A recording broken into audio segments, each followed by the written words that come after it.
friends, welcome to another edition of Crafternoon at Kamloops Public Library. I am Nicole.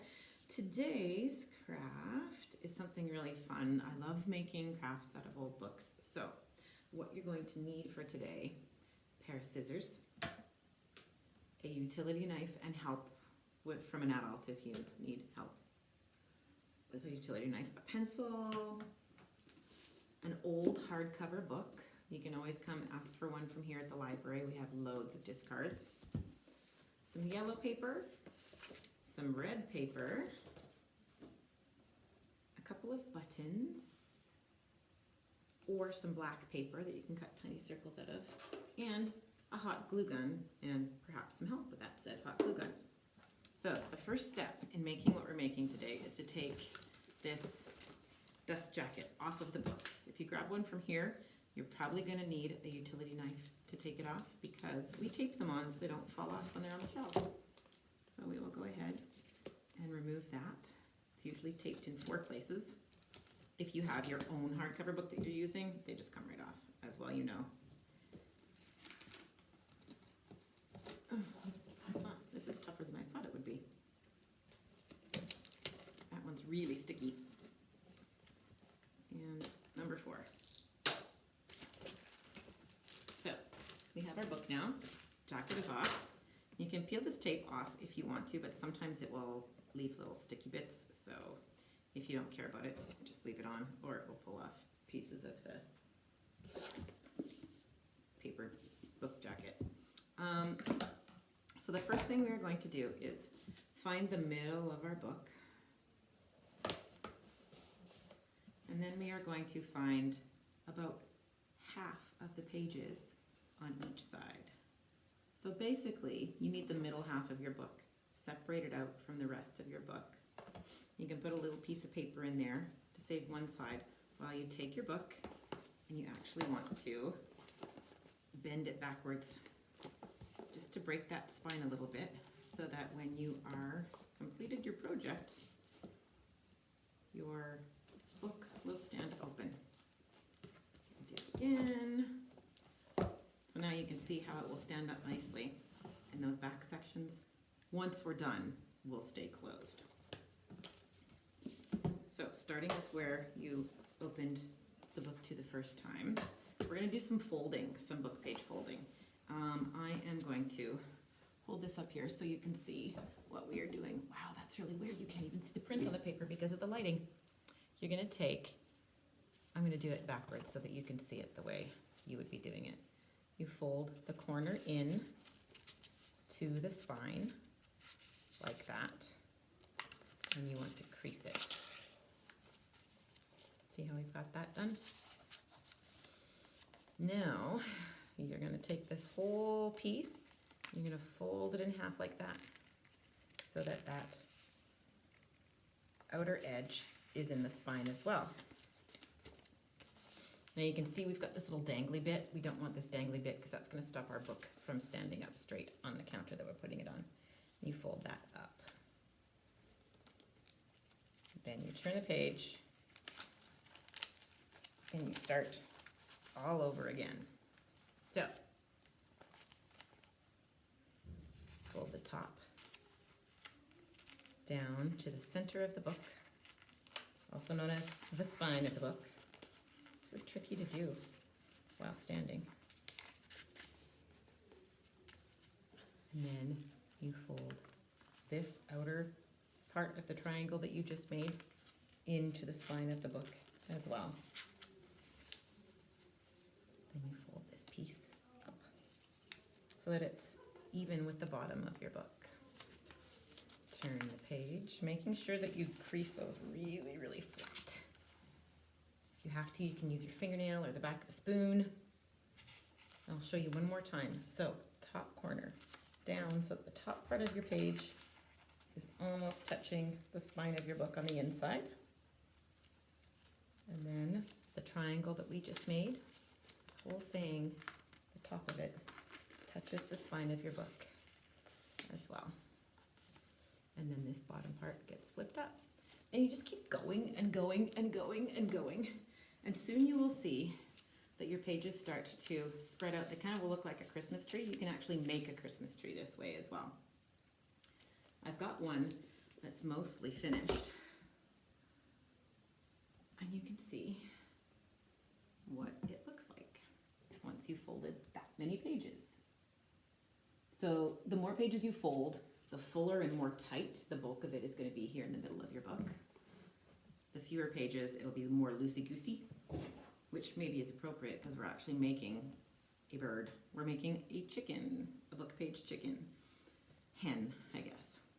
As you can see, we've got a wing here. So this is what it should look like. You should probably do, I would say, 30 pages at the very least, so that this will fill out and be as bulky as you want it to be to actually look like it has a shape.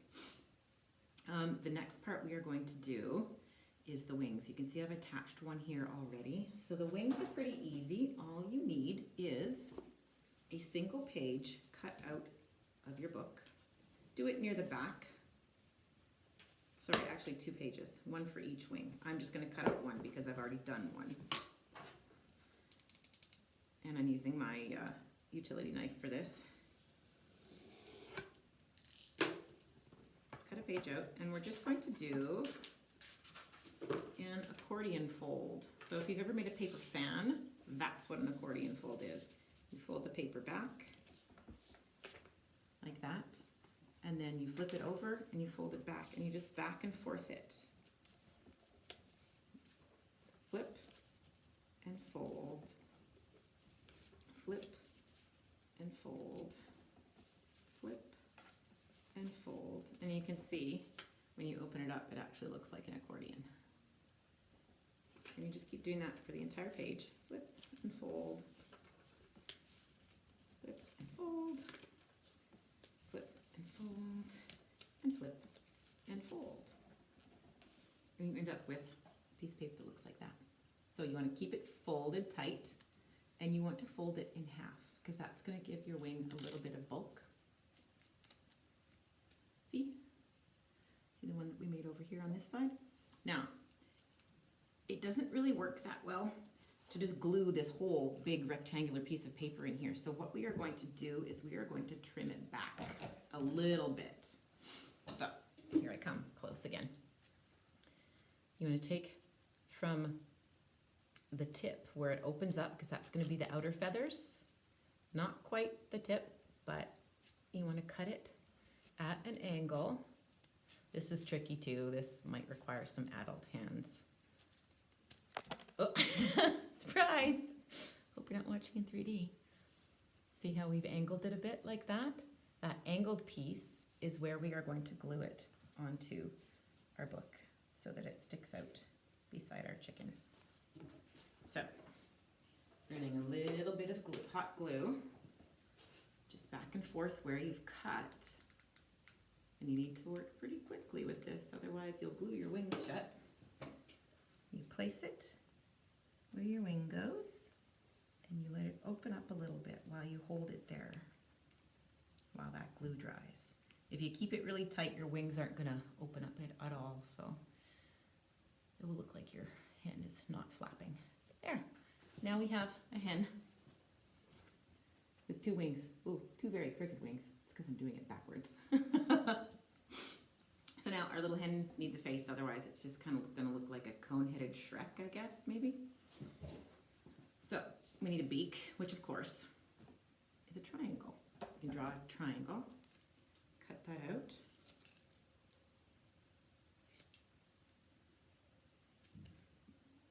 And on the short edge, you want to fold it in half so that your beak will kind of stick out. See how I folded it in half? And our hen needs something to delineate its head. So I'll cut this out and then I'll show you what shape I did. You could even do it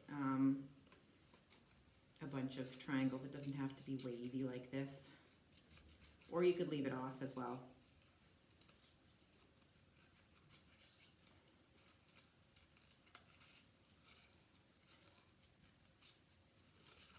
And I'll show you how to apply it when I'm done cutting it out as well. See? Like a crown. crown, like a rounded crown. And we are going to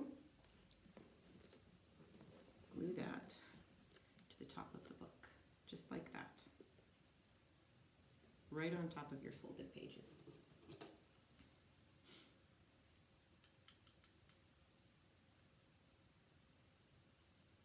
Now, white glue will not work for these projects because you want things to stand up straight and you want them to stick pretty quickly.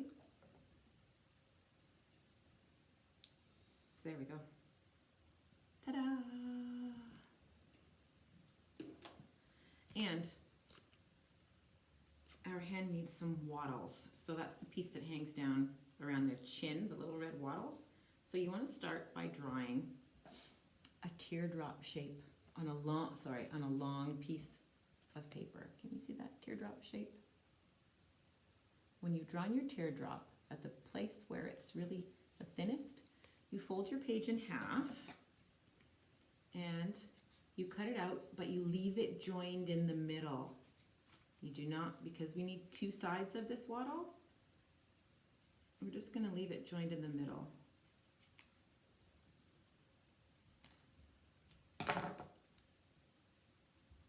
And then you end up with a piece that kind of looks like, I don't know what you guys called them. We always called them helicopter seeds that you find on trees. That's what it looks like. If you're having problems with the shape, go find yourself a helicopter and trace it. And then we're going to add a little bit of hot glue and glue that approximately underneath the spot where we want the beak to go. I think right about here. And now the beak goes right over top of it, like that. A little bit of hot glue.